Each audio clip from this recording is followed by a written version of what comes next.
Din, bangun Din. Jangan menyerah di sini, ayo bangun. Allahu Akbar, Allahu Akbar. Kalian orang pertama yang bisa bertahan di malam pertama.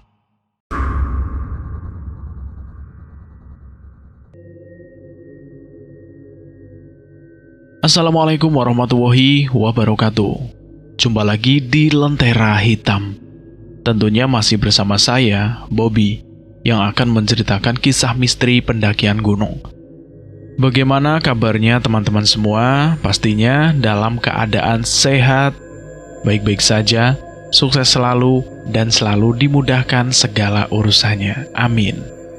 Dan buat teman-teman yang baru bergabung di channel ini, silahkan klik tombol merah dan tombol loncengnya, agar tidak ketinggalan cerita menarik lainnya seputar kisah misteri pendakian gunung. Pada kesempatan kali ini, saya akan melanjutkan cerita yang sebelumnya. Cerita yang berjudul Teror Gunung Sumbing. Cerita ini lanjutan dari sebelumnya yang ditulis oleh Aras Anggoro. Bagaimana kelanjutan kisahnya? Kita langsung saja ke ceritanya.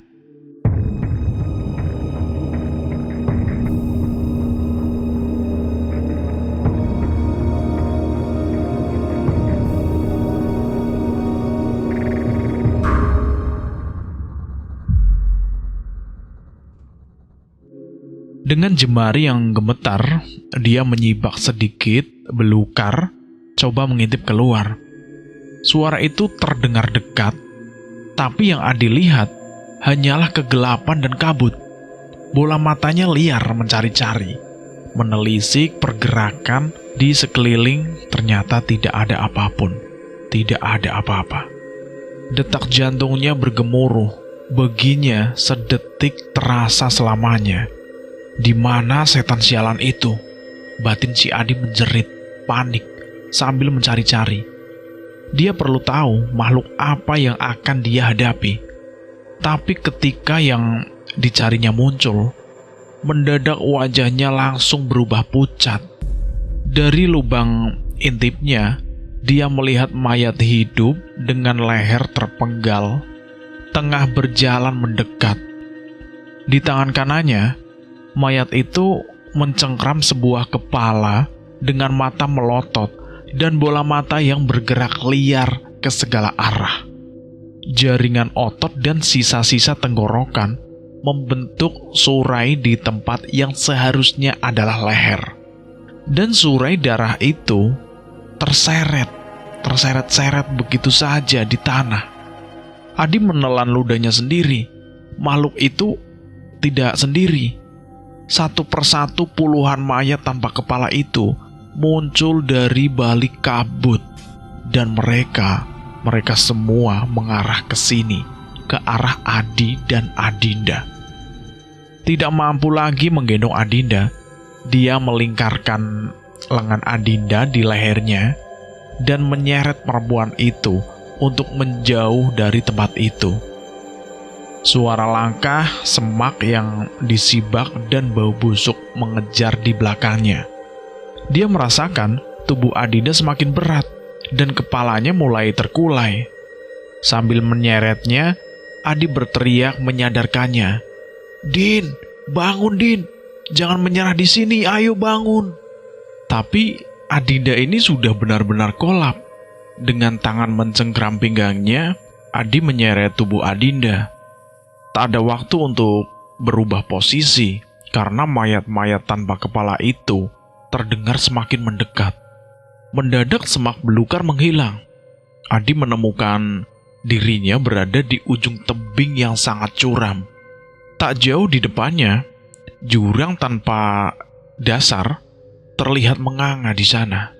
Tidak peduli, dia terus bergerak hingga di bibir jurang, berharap ada jalan keluar. Tapi hasilnya nihil. Dia benar-benar terperangkap di situ. Adi menurunkan tubuh Adinda dengan perlahan, sambil mengedarkan pandangannya. Tak jauh di atasnya, nampak geriji puncak Makukuhan. dan celah tebing Segoro Wedi. Terlihat bagai raksasa hitam, bulan tak terlihat dimanapun. Angin dingin yang naik dari dasar jurang menampar wajahnya, membuat pipinya terasa kebas. Adi menghirup nafas panjang sambil memejamkan mata. Otaknya berpikir keras mencari jalan keluar. Ucap orang itu tadi kembali terbayang. Tapi hal itu justru membuat Adi semakin putus asa. Tanpa adanya bulan, dia kehilangan jejak waktu. Namun, walau begitu, dia tahu pagi masih lama. Matahari tak akan muncul begitu saja di tengah-tengah kegelapan. Sihir ini akan mencengkeramnya sampai akhir. Adi merapikan rambut yang menutupi wajah Adinda. Janjinya untuk melindungi perempuan ini ternyata hanya bertahan seujung jari. Dengan lembut, Adi membelai kelopak mata Adinda yang terpejam. Kalimat maafnya tertahan ketika dia merasakan arakan-arakan ganjil di sudut matanya. Mayat-mayat tanpa kepala itu mengepungnya dari segala arah. Gerakannya kaku dan patah-patah. Dengan langkah terseret, Adi menarik tubuh Adinda mundur hingga tepi jurang. Angin yang bertiup dari bawah membekukan punggungnya. Tak ada lagi tempat untuk mundur. Mayat itu bertubuh gosong yang melangkah paling depan tinggal berjarak 5 meter di depannya. Di situ bau busuk dan daging hangus menguasai udara. Adi di situ sudah kehilangan akal. Kerikil-kerikil berguguran di bawah kakinya. Pecahannya jatuh di telan jurang yang menganga. Adi di situ tubuhnya banjir keringat dan kedua lututnya gemetar. Sementara mayat-mayat itu terus mendekat ke arah Adi. Adi melirik kabut yang mengisi celuk-celuk jurang di bawahnya. Mungkin lebih baik jika dia melompat. Mati dengan tubuh hancur dan kepala pecah tertumpuk batu di bawah sana. Terasa lebih baik daripada mati di tangan mayat-mayat busuk ini. Namun dia langsung menyesali pikirannya. Bibirnya melafalkan istighfar berulang-ulang. Matanya berkaca-kaca, menyadari betapa lemah imannya di saat-saat genting seperti ini. Suara seretan langkah sudah terdengar di depannya. Di situ tidak ada jalan lain. Dia sudah sepenuhnya pasrah jika ini adalah sihir. Sambil memejamkan mata dan memeluk Adinda, dia menanti malaikat maut yang segera datang menjemputnya. Ketika tiba-tiba terdengar sayup lantunan sebuah suara. Allahu Akbar, Allahu Akbar. Jantung Adi tiba-tiba bergemuruh. Suara adzan subuh. Adi membuka matanya dan menengadahkan kepalanya mencari asal sumber suara itu. Adzan itu dikumandangkan seseorang dari atas geriji puncak Makukuhan. Tatapan Adi beralih pada mayat-mayat tanpa kepala dengan tangan-tangan yang menjulur ke lehernya. Tapi rasa takut tadi sudah hilang, digantikan rasa tenang yang memenuhi dadanya. Tangan-tangan pucat yang berkuku hitam itu merangsek maju merobek leher, wajah dan dadanya. Namun semua itu hanya lewat menembus tubuhnya. Adi menahan nafasnya menyaksikan tangan-tangan pucat itu lewat begitu saja. Saat baris kedua adzan terdengar bergumandang, tubuh mayat-mayat itu terpuntir dan hancur. Di kejauhan muncul sebuah titik cahaya terang yang maju dengan cepat dan tiba-tiba menghantam, membuat segalanya menjadi putih cemerlang. Sambil menghirup nafas panjang, si Adi memejamkan matanya dengan tenang. "Kalian memang hebat," ucap Jackie sambil bertepuk tangan pelan. kalian orang pertama yang bisa bertahan di malam pertama." Adi langsung membuka matanya berlahan. Tak ada lagi cahaya putih cemerlang. Kelopak mata terasa berat. Yang pertama ia lihat adalah lampu minyak yang tergantung di dinding. Di bawah lampu itu, di bagian yang tidak terkena cahaya, tampak Jackie tengah duduk bersilah dengan kedua tangan ditangkupkan di lutut. Asap kemenyan bergerak naik dari tembikar tanah liat di hadapannya. Di belakangnya duduk Bismo dengan raut wajah kecewa. Darah Adi menggelegak seketika, tapi dia sama sekali tidak dapat bergerak dan mendadak muncul rasa sakit di pergelangan tangannya.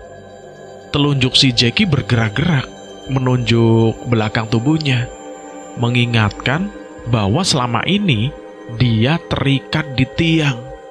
"Adinda." Si Adi itu teringat dengan perempuan itu, membuatnya langsung panik. Bahu si Adi ini langsung melorot lemas melihat Adinda terikat di tiang kayu di samping kirinya, dengan kepala terkulai ke bawah. Rambutnya tergerai menutupi wajahnya. "Tenang, dia juga masih hidup. Nasibnya lagi baik, karena di luar dugaan, ternyata lu juga ikut naik malam ini. Nyawanya tertunda sehari lagi," terang si Jackie dengan suara datar. "Sebaiknya lo pastiin ikatan tangan gua ini benar-benar kuat, Jack. Kalau sampai lepas, gue remuk kepala lu," geram si Adi penuh dengan emosi. "Lu gak akan kemana-mana, Di. Tepat tengah malam nanti, kita mulai upacaranya lagi," kata si Jackie dengan suara terdengar tenang. Bismo bergeser duduknya, mendekat pada Jackie sebelum bertanya, "Jadi, maksudnya pesugihan belum berhasil, Bah? Emang gak bisa langsung dimatiin aja?" kata si Bismo. Jackie malah menggeleng di situ. "Segala sesuatu ada aturannya, anak muda. Tunggulah 1 malam lagi, mereka akan mati ketakutan sendiri. Rasa takut mereka adalah energi yang diminta lelembut sini sebagai uang muka. Tidak ada yang lebih diinginkan iblis selain hilangnya iman seorang anak manusia dalam sakaratul mautnya. Dan untuk itu, iblis akan menghadiahkan langit dan bumi untuk kita," kata si Jackie. Ekspresi si Bimo ini masih terlihat kecewa, tapi dia dapat menerima dan menunggu 1 malam lagi. Dada Adi di situ turun naik, dan tatapannya tidak lepas pada 2 orang di depannya itu. Rasa muak dan jijik terpancar dari wajahnya. "Gua penasaran, bagaimana lo bisa lolos di saat-saat terakhir ini, Di?" tanya si Jackie pada si Adi yang sedang menatapnya tajam. Adi tergoda untuk mengatakan suara adzan subuh yang dikumandangkan anak-anak pendakilah yang menyelamatkannya. Juga tentang dia tahu bahwa batas sihirnya luluh bukannya di saat munculnya cahaya matahari pertama, melainkan di saat lafal adzan pertama kali dikumandangkan. Tapi dia tidak sudi berterus terang kepada manusia terkutuk di depannya ini. Melihat Adi yang menolak jawaban, Jackie berbisik pada Bismo di belakangnya, "Tolong ambilkan golok yang terbungkus di dalam kain putih itu di pojok." Bismo langsung bergerak sesuai perintah dan langsung menyerahkan bungkusan kain putih itu kepada si Jackie. Sambil menatap si Jackie yang tengah mengeluarkan golok dari bungkusan kain beraroma bunga kantil itu, Adi terus berusaha melepaskan tangannya dari ikatan. Usahanya sedikit terganggu ketika golok berwarna hitam itu sudah telanjang sepenuhnya. Itu adalah golok yang sama yang sudah menebas leher orang-orang Malang yang dijadikan tumbal di gunung ini. Teringat adegan pemotongan leher tadi membuatnya semakin murka. Yang dibutuhkan anak muda ini sebagai tumbal pesugihan cuma perempuan itu, Di. Tadinya gua berpikir bakal ngasih lu satu kesempatan lagi. Tapi melihat lu yang kurang kooperatif dan gua khawatir kehadiran lu bakal mengganggu lagi upacara nanti malam, mungkin akan lebih baik kalau kita sudahi saja nyawa lu sampai di sini. Ucap si Jackie sambil memandang balik mata Adi yang nampak akan meledak. Mata golok itu terlihat mengancam di bawah paparan cahaya lampu minyak. Bola mata Adi berganti-ganti menatap golok itu dan menatap Jackie yang sedang menimangnya. Ada dua hal yang mau gua kasih tahu ke elu, Jack. Ucap si Adi sambil menekan amarahnya.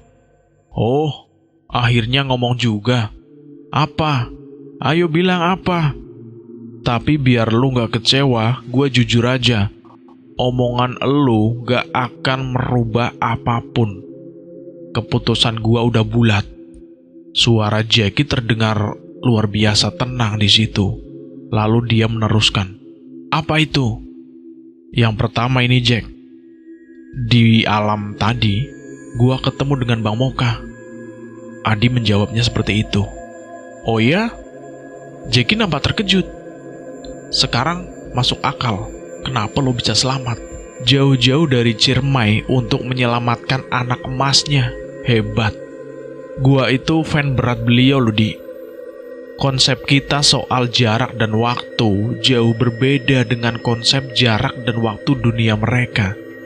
Lo juga tahu itu kan? Kata si Adi. Iya, betul juga sih. Yang keduanya itu betul, jawab si Jackie. Dan yang kedua, Jack, gua cuma mau kasih tahu kalau ikatan gua udah lepas. Jackie tidak sempat lagi memproses informasi terakhirnya karena Adi tiba-tiba merangsek ke arahnya. Bogem tangan kanan Adi langsung membuatnya terguling dan menghantam tembok gedek. Lampu minyak yang tergantung jatuh menimpa tubuhnya dan langsung membakarnya tanpa ampun. Minyak yang membasahi baju dan celananya makin membuat api itu berkobar dengan cepat. Di situ Jackie menjerit-jerit histeris sambil berguling-guling. Adi dengan cepat mengambil golok yang terjatuh dan menghunuskannya ke wajah Bismo yang sedang gemetar membeku karena kaget dan takut. Lepasin ikatan Adinda, cepat! Bentak si Adi dengan mata melotot, membuat Bismo itu semakin gemetar. Dengan canggung dia melepaskan simbol yang mengikat tangan Adinda. Setelah ikatan di tangannya itu lepas, tubuh Adinda langsung ambruk ke tanah, brak. Dia langsung tidak sadarkan diri. Tanpa melepaskan tatapan kepada Bismo, Adi mengalungkan lengan Adinda di lehernya dan memaksanya untuk berdiri. Di samping itu, api yang membakar tubuh Jackie kini mulai membakar dinding gedek. Dengan memapah tubuh Adinda, Adi berjalan mundur menuju pintu keluar sambil menghunuskan goloknya ke arah Bismo. Pakai karung di pojok itu untuk tolong Jackie, perintah Adi pada Bismo. Bismo menatap karung yang dimaksud, tapi dia tetap diam mematung dengan ekspresi bingung dan ketakutan. Sementara api mulai menyambar langit-langit pondokan itu. Teriakan Jackie semakin menjadi-jadi, tapi tak lama tubuhnya sudah tidak berguling lagi. Adi merinding melihat wajahnya melepuh dimakan api. Sesekali tangan dan kakinya bergetar sebelum akhirnya diam tidak bergerak. Api dengan cepat melahap setengah ruangan itu. Adi yang sudah di pintu keluar terkejut karena Bimo masih di dalam, berdiri di tengah ruangan. Lupain aja, cepetan keluar, Adi berteriak sambil melindungi wajahnya dari bunga-bunga api yang berterbangan. Bibir Bismo gemetar Wajahnya menampakkan ekspresi kengerian. Dengan suara melemas, dia memohon pertolongan. "Bang, tolong bang, tolong. Keluar, jangan diem aja," teriak si Adi. Bismo hanya mampu menggelengkan kepalanya sambil menangis di antara jilatan lidah api itu. Mata Adi terbelalak saat menyadari mengapa Bismo tidak juga bergerak. Tangan-tangan pucat mencengkram kaki hingga ke betisnya, mencakar pahanya, dan menahannya diam di tempat. Suara gemertak kayu yang dimakan oleh api terdengar di mana-mana, mengaburkan suara tangisan si Bismo. Adi di situ menatap wajah Bismo untuk yang terakhir kali sebelum sebuah balok jatuh dan menghantam punggung laki-laki itu. Tubuhnya langsung dilalap oleh api. Bah! Bismo langsung tidak bergerak sama sekali. Adi terus memapah tubuh Adinda yang tak sadarkan diri itu menjauh dari pondokan kayu yang sudah terbakar. Di akar pohon besar itu yang saling melilit hingga membentuk sebuah tangga alam, Adi merebahkan tubuh Adinda di tanah sambil menyenderkan punggungnya di batang pohon. Adi menatap tanpa ekspresi bagaimana pondokan mayit habis terbakar api. Dadanya naik turun dan jemarinya tidak dapat berhenti gemetar. Sementara semburat cahaya matahari pertama mulai menyambar dari puncak Gunung Sumbing. Kota Temanggung baru saja dia lewati. Adi sedang berusaha memejamkan matanya, mencoba untuk tidur di dalam bus yang membawanya ke Jakarta. Ketika gawainya berbunyi, dengan malas dia mengangkatnya. "Kena masalah lagi lo ya?" tanya orang di seberang sambungan tanpa mengucapkan salam. "Hehe, ya begitulah," jawab si Adi dengan cengengesan. "Tapi belum kapok kan? Gunung Argopura bulan depan, jadi ya? Berangkat." "Oke, ya udah, hati-hati di jalan. Kabarin kalau udah sampai Jakarta." "Ya udah, dadah Adi." "Dadah Ayu." Dan cerita ini selesai sampai di sini. Terima kasih buat teman-teman yang sudah mendengarkan cerita ini. Terima kasih juga buat teman-teman yang sudah berkomentar, yang sudah bergabung di channel ini. Terima kasih semuanya. Terima kasih juga buat penulis yang sudah mengizinkan kami untuk menceritakan kisah ini. Terima kasih buat teman-teman yang sudah mendukung channel ini. Terima kasih banyak.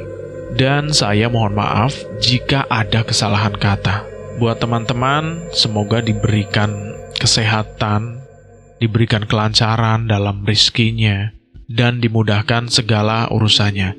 Dan sekali lagi terima kasih buat teman-teman semua yang sudah mendukung kami. Saya mohon maaf jika ada kesalahan kata, dan saya pamit undur diri. Akhir kata, wassalamualaikum warahmatullahi wabarakatuh.